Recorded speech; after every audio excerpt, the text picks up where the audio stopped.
মাঝরাতে হাইওয়েতে বাইক চালানোর সময় যে তিনটা কাজ কখনোই করবেন না। 1 নাম্বার, যদি দেখেন যে কোনো মেয়ে ইশারা দিচ্ছে আপনাকে বাইক থামানোর জন্য এবং এই সময়টাতে এই জায়গায় আসলে এই মেয়েটি থাকার কোনো সম্ভাবনাই ছিল না, তখন বুঝবেন এটা একটা ট্র্যাপ হতে পারে এবং যত দ্রুত সম্ভব ওই স্থানটা আপনাকে ত্যাগ করতে হবে।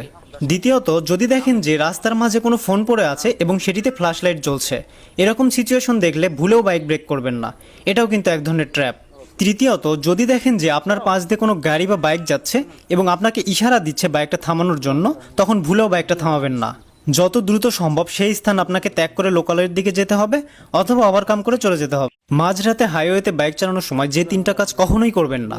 1 নাম্বার, যদি দেখেন যে কোনো মেয়ে ইশারা দিচ্ছে আপনাকে বাইক থামানোর জন্য এবং এই সময়টাতে এই জায়গায় আসলে এই মেয়েটি থাকার কোনো সম্ভাবনাই ছিল না, তখন বুঝবেন এটা একটা ট্র্যাপ হতে পারে এবং যত দ্রুত সম্ভব ওই স্থানটা আপনাকে ত্যাগ করতে হবে। দ্বিতীয়ত, যদি দেখেন যে রাস্তার মাঝে কোনো ফোন পড়ে আছে এবং সেটিতে ফ্ল্যাশ লাইট জ্বলছে, এরকম সিচুয়েশন